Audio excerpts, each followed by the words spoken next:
Good morning, beloveds.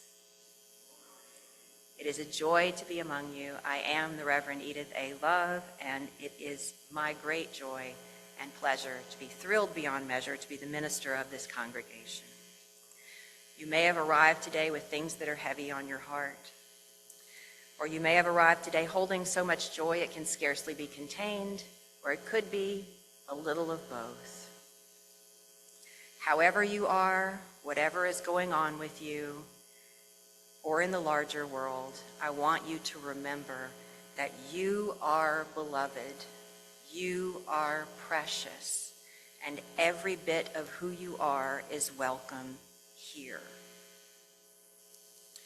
I'm going to begin with a story. A farmer came to see Buddha for a solution to the problems in his life.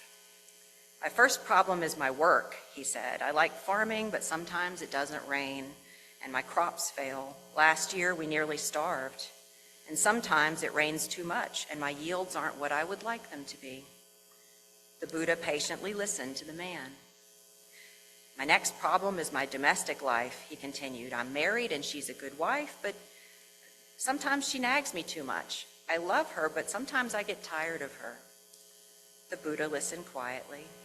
And I have kids, said the man, good kids, but sometimes they don't show me enough respect. And sometimes, he continued on, airing all of his discontentedness, all his difficulties and worries. And finally, he wound down and waited for the Buddha to say the words that would put everything right for him. Instead, the Buddha said, I can't help you. What do you mean, said the man, astonished. Everybody's got problems, said Buddha. In fact, we've all got 83 problems, and each one of us has 83 problems, and there's nothing you can do about it. If you work really hard on one of them, maybe you can fix it, and another one's going to pop up right in its place. For example, we're all going to lose our loved ones eventually, and we ourselves will die. Now that's a problem, and there's nothing you or I or anyone can do about that. The man became furious. I thought you were a great teacher, he shouted. Why can't you help me? What good is your teaching then? And the Buddha said, well, maybe it will help you with the 84th problem.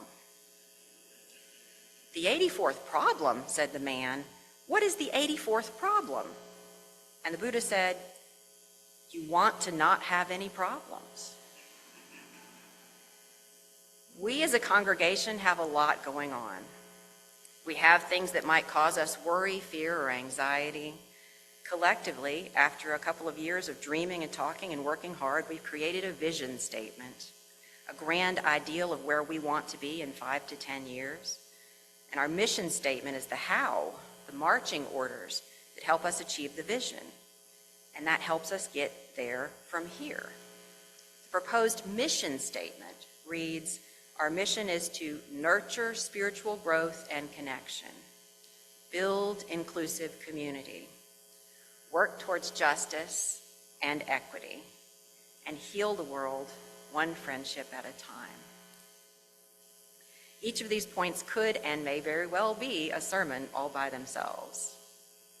Our vision statement is a beautiful way to describe what we want to be in the future, a beloved community, welcoming all, and promoting truth, spirituality, love, inclusion, compassion, and justice.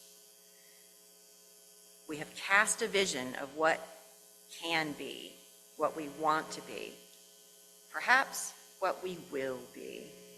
Are you ready? If so, please come along with me on a tour of our future.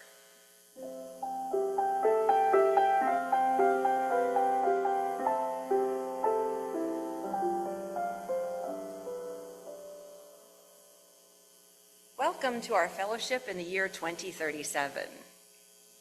UUFBR is now 75 years old. Our congregation is a joyful and welcoming place to all who enter our doors. We have a thriving religious education program and a wonderful religious education director. Thanks to Rajeev's hard work in making us a center for educational excellence, we have a thriving school on weekdays and a robust UU programming every single weekend for our kids and our adults. We have a lot of children who are well integrated into our service. We have intergenerational worship much of the time. Our kids do pageants for major holidays, making us all laugh and smile at their well-timed antics, and sometimes at the funny things they say, because kids have no filter whatsoever. We have classes for children and adults on Sunday mornings before our regular service, and special meditative evening worship twice a month. We have public events regularly that bring in lots of people from Boca Raton and the surrounding areas. We are incredibly blessed that the Reiki group is going strong, and we now have a nationwide gathering every summer for LGBTQ+ Unitarian Universalist religious leaders. Yes, we host that right here in our congregation. Our ukulele group has expanded, and they perform all over the area and are frequently part of our service. With Marina's brilliant influence and gifts, we have a music program that is unrivaled and brings people in to hear our concerts from near and far. Our choir is very impressive, and we often collaborate with nearby congregations to have special events with multiple groups singing together. One very special evening, not long ago, we held a concert that included Beethoven's Ode to Joy in German with a symphony, and 6 other UU congregations. Our services are spiritually nourishing, emotionally moving, and challenge us to keep love at the center always. We sometimes have so many attending worship, we run out of chairs. Our theology leads us in our governance, too, because we aren't a corporation, we are a congregation. We are a covenanted community, a beloved community. We empower each other and work together as a team to get things done. When someone's not stepping up or doing things the way we would like, we think about what it might take to support that person so that they can do ministry with us in the very best way possible, to do the vital work of ministry in this world. That's shared ministry. Thanks to the hard work of a very busy and dedicated healing justice team, we have become known as a social justice hub, where lots of different groups that are progressive use our facilities to meet and plan actions for positive change. Our racial justice work is firmly a part of this congregation, and people have trouble remembering when it wasn't. It's that important. And we are one of the first places people think of when they wonder who is taking Unitarian Universalist values out into the community of South Florida. We're one of the first places they think of. We no longer worry about our finances because we have a balanced budget, a healthy legacy and endowment, and a robust roster of ShareX partners, and a lucrative income from being known as an inclusive wedding venue. LGBTQ+ couples, interfaith couples, mixed race couples, people from different classes or backgrounds. Such variety that we have a whole page on our website dedicated to all the happy couples we have married. Our involvement with peace has continued to flourish, and we have to rent 2 buses to take us to the Nehemiah action. Our pagan group is booming, and we have many who've sought us out specifically for the opportunity to be part of such a full and abundant cups chapter.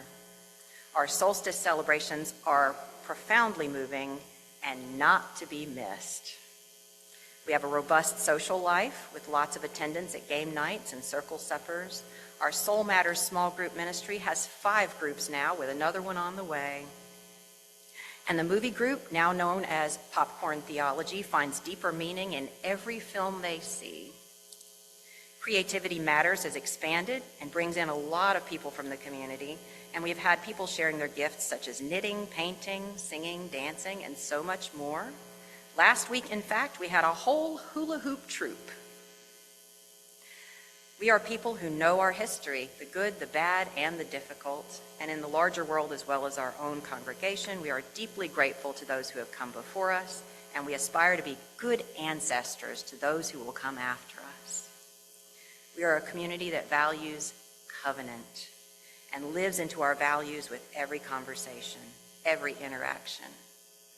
Reverend Natalie Briscoe says covenant is a requirement for how we wish to be together, to treat one another, and to do the work of building beloved community. It's how we maintain our vows to seek the truth in love as we embody our faith. How we behave towards one another is foundational to our theology. Because we know this about covenant all the way deep down in our bones, we are a congregation that has largely healed any remaining wounds of our past. We've learned that the way we heal is through figuring out where the hurts are and then deliberately doing things to earn and reinforce trust of each other through repeated, loving, positive interactions. We're a beloved community with a right relations team because of the help we got over a decade ago from Hope for Us. We've learned that conflict isn't bad. It's an opportunity to grow closer together in relationship, if you do it right. And whenever there's conflict, we gather together our carefully trained team who help us face each other with kindness and compassion. We're a congregation where everyone is listened to and everyone gets to share how they feel and why they're feeling it. And if we cause harm and when we misstep, which we will because we're human, we speak about it honestly and as non-defensively as possible, and we do what it takes to mend our relationships because our relationships are the fabric of who we are. And then we're stronger than ever, every single time. And our membership is thriving. We've got about 170 members and we keep growing. The last couple of years have been explosive in terms of growth. We have a very active group at St. Andrews who Zoom into our services regularly, and about 24 who come in on a bus each week. We have handicap accessible bathrooms, a ramp up to the chancel. We've got a sound system that has assistance for people who are listening impaired. And we recently lauded our wonderful staff, Ruth, Marina, and Robert, with roses in honor of their many years of dedicated service, as well as held a special ceremony to install our Director of Religious Education, who just completed her second master's degree. Oh, and me. You called me as your settled minister over a decade ago. We currently have an intern minister, the third one we've hosted since Harris retired. We've accomplished a lot in 12 short years. But the thing I'm most proud of, which we already have, by the way, is our caring, how caring we are for each other. Ernest Hemingway said, "In our darkest moments, we don't need solutions or advice. What we yearn for is simple human connection, a quiet presence, a gentle touch. These small gestures are the anchors that hold us steady when life feels too much. Don't try to fix me. Don't take my pain or push me away into the shadows. Just sit beside me as I work through my own inner storms. Be the steady hand I can reach for as I find my way. My pain is mine to carry. My battles are mine to face. But your presence reminds me that I'm not alone in this vast, sometimes frightening world. It's a quiet reminder that I am worthy of love, even when I feel broken. So in those dark hours when I lose my way, will you just be here, not as a rescuer, but as a companion? Hold my hand until the dawn arrives, helping me to remember my strength. Your silent support is the most precious gift you can give, and it's a love that helps me remember who I am, even when I forget." That is who this congregation is. We help each other remember who we are, even when we forget. We are a quiet companion in the storms of life. We are a congregation that cares deeply for each other and all our neighbors. When someone has tragedy or stress or difficulty, we rally around them. And when they reach milestones or have something to celebrate, we join our joy with theirs. We take the time to check on each other and support those around us in times both good and bad. Speaking of bad times, thank goodness we pulled out of that awful situation a few years ago and fully restored our democracy. The middle of the 2020s was a rough time, wasn't it?